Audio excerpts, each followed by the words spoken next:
This evening, as you know, I'm going to be speaking to you about U.S.-China relations and the state of the Sino-American relationship.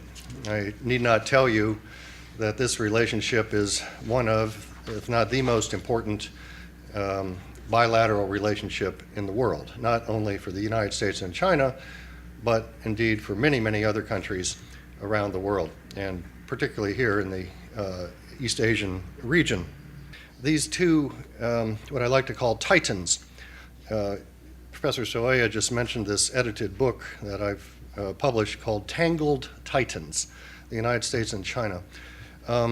These two titans, major powers, are tangled together in innumerable ways, strategically, diplomatically, economically, socially, culturally, intellectually, environmentally, regionally, educationally, internationally, technologically, you name it. Virtually every realm of our two societies is interacting with the other society.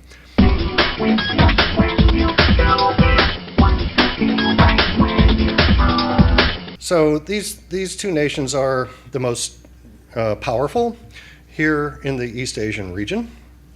They possess the world's two largest economies in aggregate. They have the world's two largest military budgets now. China, as of last year, has the second largest military budget in the world, $107 billion. They have the two largest navies in the world. They are the two largest consumers of energy and importers of oil in the world. They are the two largest emitters of greenhouse gases in the world and therefore contributors to climate change. They contribute the two largest numbers of PhDs and patents in the world, which is some indication of intellectual creativity. So by these measures, the US and China are inextricably tied together, and they exert the greatest impact of any two nations on the planet. And therefore, it's of obvious vital importance that we understand the complexities and the dynamics that underlie this and drive this relationship. Yet this relationship and these dynamics are in flux, and they have changed significantly, I would argue, over the past decade. My main argument tonight is what I see as the principal theme today in U.S.-China relations is captured in the title of the lecture, that the two are inextricably tied together. They cooperate, but they compete.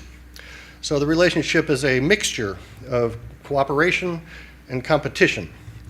And if you want to combine that into one word, I call that coopetition.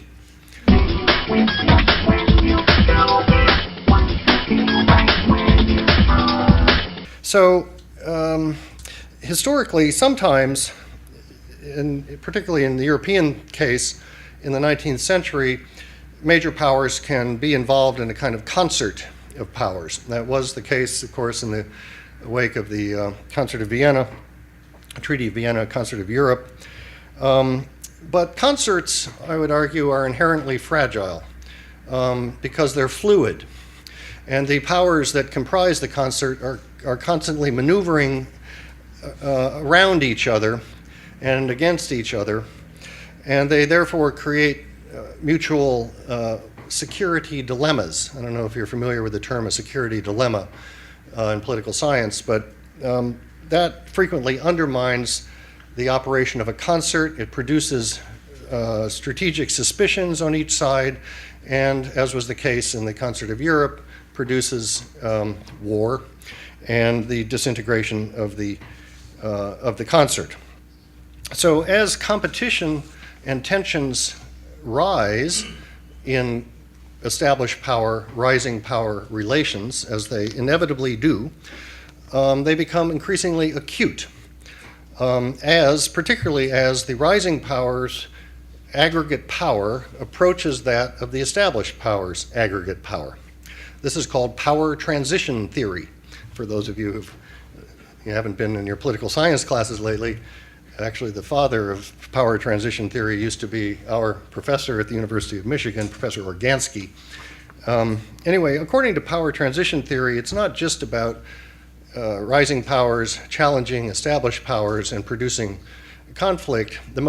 The research that's been done in this field finds that the most dangerous point is when the rising powers' aggregate power grows near to the established power's aggregate power. That becomes the most risky period, because either at that point when the established power feels insecure and frequently will take preemptive action against the rising power to try and repress it and hold it down, or the rising power will take preemptive action against the established power.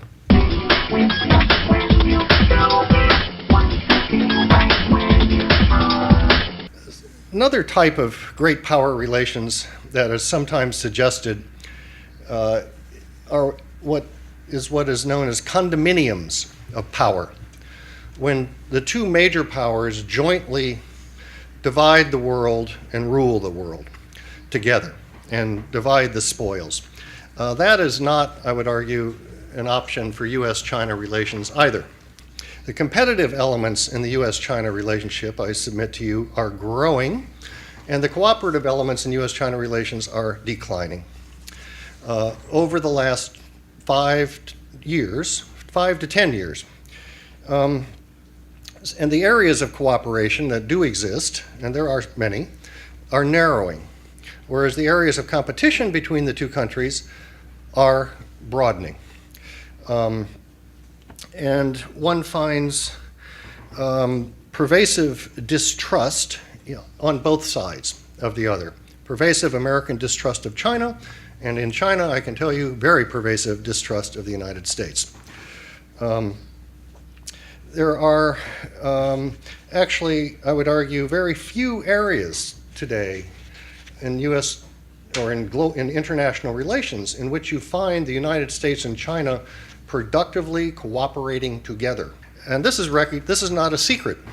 Both sides know it at the very highest levels. And that's why both sides have, in the last couple of years, called for what is known as a new type of major power relations, 新兴的大国关系 in Chinese. And that was a term first used by Hu Jintao. Secondly, it was used by the American side by President Obama and Vice President Biden. Thirdly, it was used by Hillary Clinton. Actually, she used it before President Obama did. And then subsequently, new Chinese leader Xi Jinping has called for a, quote, new type of big power relations. And the US-China relationship does not operate in a vacuum. It is very much impacted by these other factors. So the Sino-Japanese relationship is a factor, a big factor, I can tell you, in US-China relations. That is a structural factor. So I would argue, what I'm trying to argue is that the US-China relationship is really considerably out of control of the governments of the two countries, and indeed of the leaders of the two countries. They may wish for the relationship to be cooperative and stable and productive, but these structural factors that are operating in the international, regional, and domestic environments, and by the way, political systems are a structural factor in both countries. Those structural factors are pushing the relationship in an increasingly competitive direction, I find.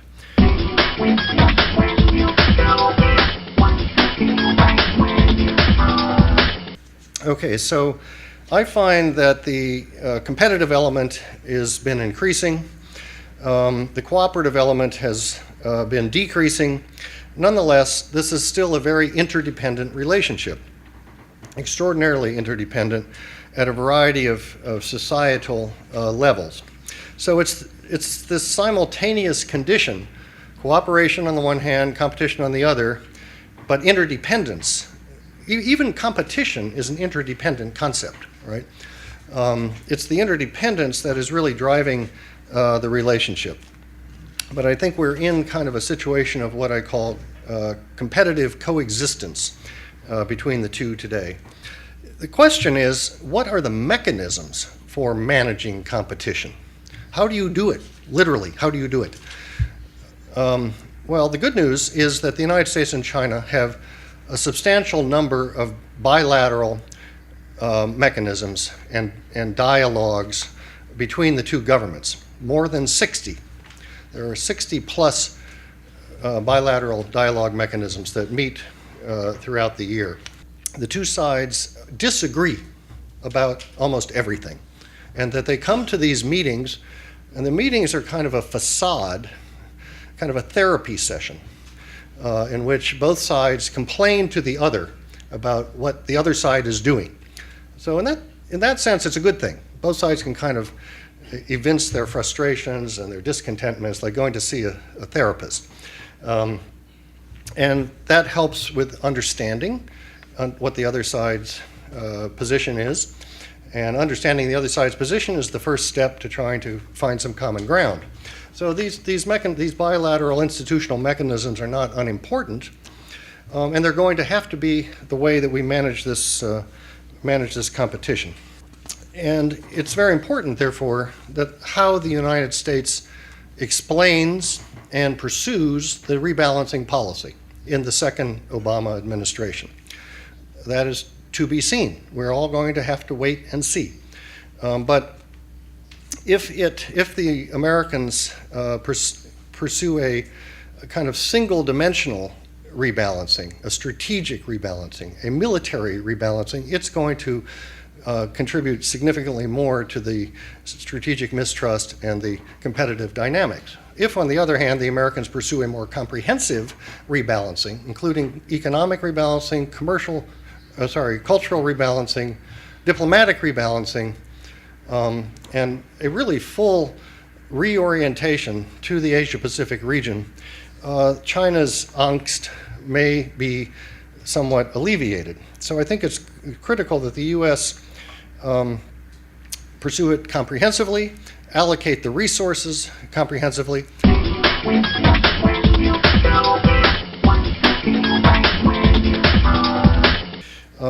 Manage competition without it moving towards the adversarial end of the spectrum, and expand the zone of cooperation where possible. It's not going to be an easy task. If it can be achieved, it will produce what Kissinger calls in his book coevolution. He says the United States and China should aspire to a relationship of coevolution between the two powers. He says that coevolution will require, quote, wisdom and patience. Certainly will. It will also require, I would suggest, mutual pragmatism, mutual acceptance, and tolerance of each side. And it's not clear to me that the respective political cultures and the existing political systems, the national identities, the social values, and the world views of both countries can afford this kind of coevolution, much less a grand bargain, as Kissinger struck with Zhou Enlai nearly 40 years ago. So I find these two countries as tangled titans, as I say. This is the new normal. We have to learn to manage this. And all countries that deal with the United States and China, certainly in the Asia-Pacific region, and certainly American allies, including Japan, have to think of it in this way.